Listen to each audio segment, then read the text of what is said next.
Bienvenidos. Esto es Fuera de la Caja. Le agradezco, yo soy Macario Schettino, le agradezco mucho que me escuche.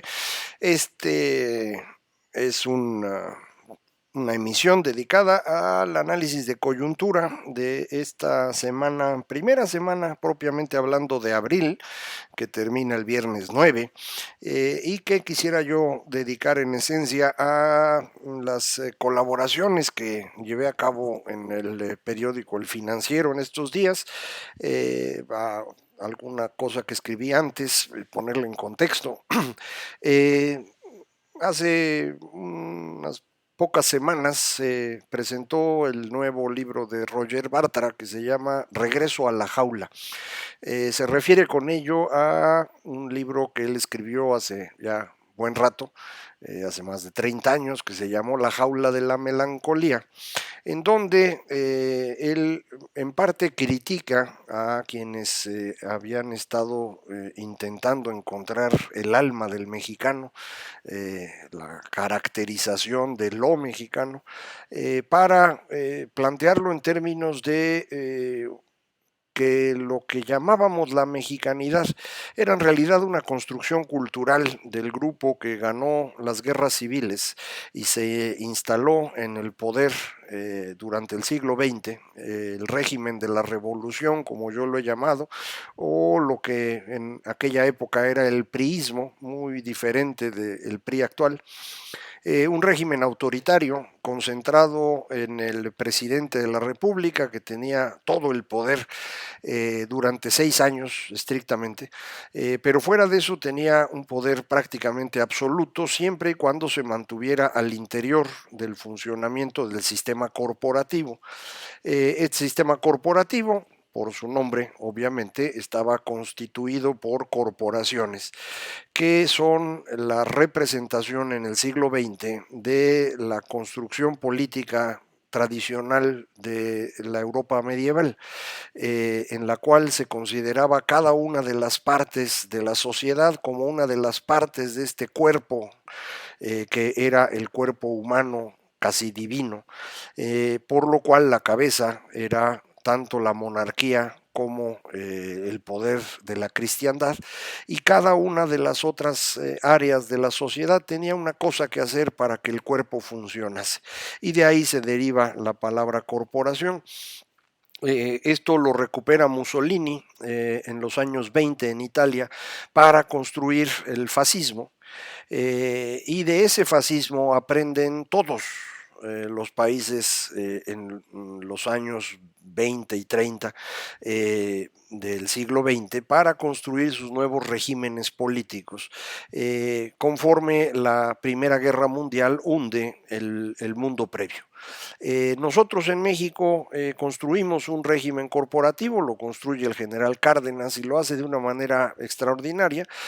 No solamente organiza y le da cauce a obreros y campesinos, los conforma como los sectores campesino y obrero del partido que él refunda, rehace, en 1938, que es el Partido de la Revolución Mexicana, que no es nada parecido al PNR que fundó Plutarco Elías Calles en 1929 y que el PRI sigue considerando su antepasado. No lo es.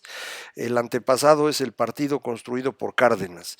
Para eso utiliza, insisto, este PNR que había creado Calles, pero no tiene nada que ver, es totalmente distinto. El PRM, el de la Revolución Mexicana, es un partido corporativo en donde instala los sectores que el mismo Cárdenas había encauzado, le dan un pequeño espacio a los grupos que no eran ni obreros ni campesinos, los llaman el sector popular, y todavía en tiempos de Cárdenas se incluye un sector militar que va a desaparecer en el tránsito de los generales a los cachorros de la revolución con Miguel Alemán en 1946. Bueno, esta gran construcción que hace Lázaro Cárdenas es el régimen corporativo más exitoso del mundo, en mi opinión, porque es el único que sobrevive.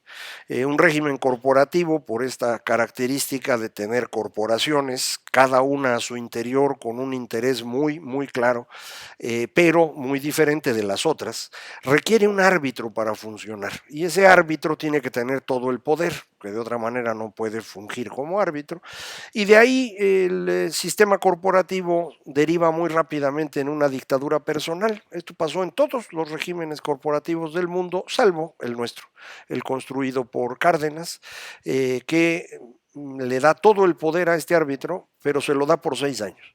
Y a los 6 años tiene que irse. Y no puede heredar el poder en sí mismo, no se puede reelegir, en un miembro de su familia, eso tampoco se permite, pero tampoco en un mismo de su, un miembro de su mismo grupo político. Hay que mover las cosas para que todo el mundo vaya teniendo acceso. Cárdenas pone el ejemplo, impulsando como su sucesor, no a don Francisco J. Mújica, que todo el mundo esperaba ver como el siguiente presidente de México por ser el tutor de Lázaro Cárdenas, casi su padre, sino en Manuel Ávila Camacho, un militar distinguido, pero católico de otro grupo totalmente diferente al general Cárdenas, pero Cárdenas pone el ejemplo entregando el poder en esa dirección y haciéndose a un lado. Esto es lo que le da vida al régimen, que funciona muy bien hasta la muerte del general, que prácticamente coincide con la llegada a la presidencia de un personaje que quiso convertirse en su, más que su heredero, en su réplica, Luis Echeverría, que intentó hacer en su sexenio lo mismo que había hecho Cárdenas en el propio, expropiando, creando universidades, inventando empleos, movilizando obreros, enfrentando empresarios, con resultados muy, muy malos. Primero, no era el mismo tipo de personaje, Luis Echeverría y Lázaro Cárdenas, y segundo, era un mundo totalmente distinto, en particular a partir de 68, que se viene abajo la idea de izquierda del mundo, el estatismo empieza a perder fuerza, muy diferente de lo que ocurría en 1935, cuando Cárdenas empezó la construcción. Termina Bretton Woods, el sistema financiero que permitió que entre 1946 y 1971 tuviéramos un periodo de gran crecimiento económico con baja inflación en todo Occidente, de manera que las decisiones que toma Echeverría acaban siendo muy perjudiciales.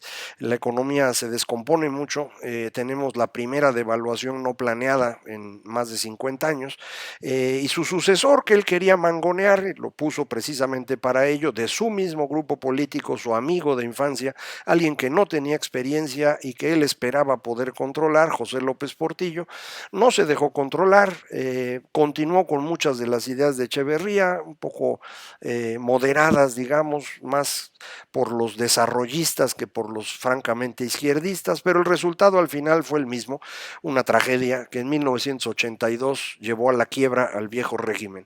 Ese fue el resultado de lo que se hizo en aquella época, pero el echeverrismo se mantuvo por ahí. Intentó regresar al poder en varias ocasiones, no lo lograron.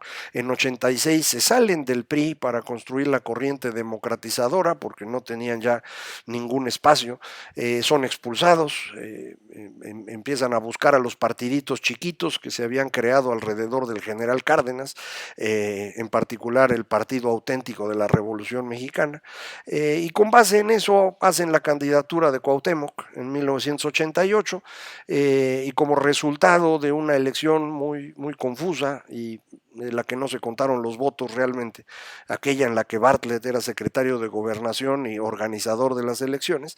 Después de esto configuran el Partido La Revolución Democrática, que se convierte en el espacio del echeverrismo, que se asocia con la gente de izquierda que, pues no sé si no se dieron cuenta o se sintieron pues bien siendo colonizados por los echeverristas, porque esto les permitía empezar a ganar elecciones, cosa que ellos no sabían cómo era, y les permitió durante mucho tiempo hacerlo hasta que el echeverrismo abandona al PRD en 2015 para moverse hacia Morena, que es en donde se encuentra hoy. El señor López Obrador es un producto claro del echeverrismo y lo que está intentando hoy es replicar lo que hizo Echeverría, que a su vez replicaba lo que habían estado intentando hacer en la construcción del cardenismo. Este proceso en el cual estuvimos funcionando durante digamos, el periodo de la transición a la democracia, en el cual tratábamos de tener una disputa entre partidos. En realidad ocurren estos tres partidos, el PRI, moviéndose a ser un partido democrático y ya no el hegemónico, el Partido Acción Nacional, que se construyó desde el principio como enfrentamiento al partido hegemónico que era el PRI, al Partido de la Revolución Mexicana, y el PRD como refugio del echeverrismo. Así estuvimos durante la transición a la democracia, durante los primeros años de democracia, pero el triunfo avasallador de López Obrador, de Morena, del echeverrismo en la elección de 2018, nos ha puesto en un proceso de reconstrucción del viejo régimen. Y eso es lo que nos dice Bartra en su libro. El regreso a la jaula, en su opinión, es el intento de regresar a ese invento de mexicanidad ficticio que era en realidad la construcción cultural del régimen que acabo de platicar con usted. Y Bartra menciona en varias partes de su libro, de este regreso a la jaula, que cree que es imposible el retorno, pero no explica por qué en su libro. Y entonces yo me atreví a hacerlo durante estos días, en estos 3 artículos que le comento que se publicaron lunes, miércoles y viernes de esta primera semana de abril en El Financiero, y en donde en esencia comento en los primeros 2 artículos lo que ya platiqué con usted, la construcción del régimen corporativo por parte de Cárdenas, el intento de reproducirlo en el periodo de Echeverría, y lo que se está intentando hoy en México, que es prácticamente replicar a Echeverría. Y otra vez ver si se puede enfrentar a los empresarios, inventar universidades, que se desarrolle la economía alrededor del Estado, específicamente de sus grandes empresas como lo son Pemex y Comisión Federal, y el resultado es bastante negativo. Los datos ahí están, no es necesario juntar demasiada información, todo se ha hecho mal, todo. Es muy difícil encontrar algo bueno en este gobierno. Muchos que lo defienden dicen, pues el salario mínimo, sí, los aumentos al salario mínimo han sido buenos. Empezaron en el sexenio de Peña Nieto. Él fue el que resolvió el cómo liberar al salario mínimo para poderlo subir e hizo el primer aumento importante. En el gobierno de López Obrador se han dado 3 aumentos grandotes. Este último a mí me parece ya fuera de lugar, sobre todo en medio de la pandemia y sin apoyos de gobierno, pero eso es una de las cosas que han hecho bien. Otra cosa que han hecho bien es mantener la recaudación funcionando y continuar este proceso que ya había iniciado, de persecución de las famosas factureras, empresas ficticias que emiten facturas para permitir la evasión fiscal. Eso también está bien. Son de las cosas que uno puede encontrar, pero la gran mayoría de las decisiones han sido extremadamente costosas y muy negativas. La cancelación del aeropuerto costó más de 300,000 millones de pesos, como usted sabe. Pemex ha perdido 500,000 millones de pesos cada año, en los 2 que llevamos, 2019 y 2020. Comisión Federal tuvo una caída de ingresos considerable durante 2020 y en 2021 las cosas se ven realmente feas para Comisión Federal y por eso la necesidad de estar viendo si pueden quemar más combustóleo y sacar a las empresas que son, por un lado, amigables con el ambiente y por otro lado muy baratas, que es el viento y el sol, es lo más barato que hay hoy. Los quieren quitar para poder quemar combustóleo y con eso ver si más o menos equilibran las finanzas. En suma, es un fracaso monumental, porque 2021 no es 1971, como 1971 no era 1935. Entonces, estamos condenados a que esto no funcione. La economía ya se venía cayendo antes de que llegara la pandemia y de manera ya importante. Estábamos más o menos en -1%, pero ya llevábamos para ese entonces 16 meses de contracción continua, que eso es lo que es importante. La pandemia pues amplifica este problema, pero le permite al presidente decir que la culpa de todo no es él, viene de fuera, por eso le cae como anillo al dedo, y eso ha estado tratando de hacer y seguirá engañando a algunos, eso no lo dudo. Sin embargo, las medidas pues continuarán en este rumbo y vamos a seguir teniendo problemas económicos cada vez mayores. ¿Cómo procesa uno eso? Pues se puede procesar en un sistema político que funcione. Y eso es lo que no tenemos ahorita. Estamos viviendo los últimos días de la democracia, que podría mantenerse si se logra que se respeten los votos, que no se altere el resultado de la decisión de la población, como se alteró en 2018, otorgando a Morena una sobrerepresentación de 18 puntos por encima de lo que la Constitución permite, 10 puntos más. Sin esos 10 puntos, Morena no estaría nada cerca de la mayoría calificada y no podría llevar a cabo cambios constitucionales, ni siquiera intentarlo, y se le dificultaría incluso la modificación de leyes, pero sí lo tiene, y lo tiene por esta defraudación que hizo Morena de la voluntad popular.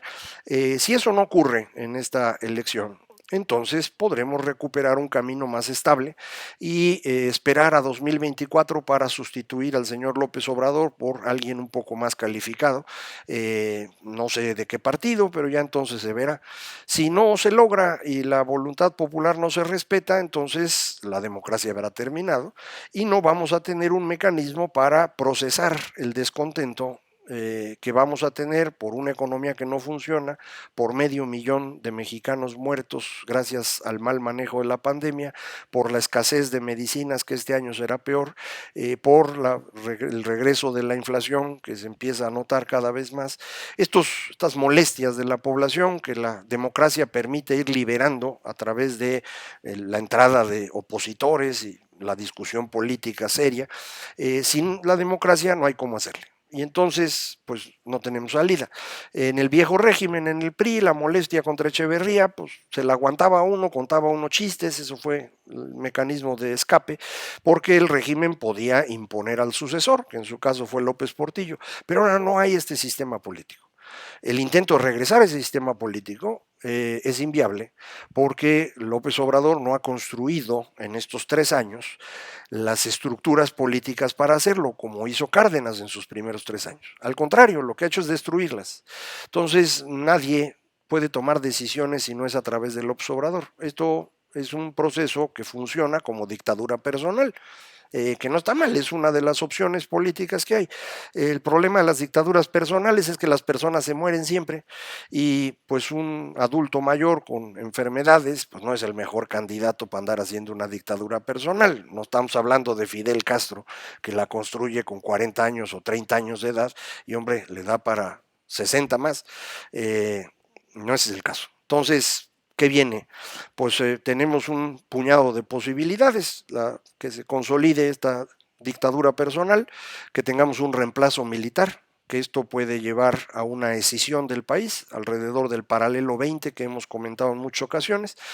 Existe la posibilidad de estallidos sociales que sean controlados violentamente o de plano la caída hacia un desorden político generalizado con la intervención del crimen organizado.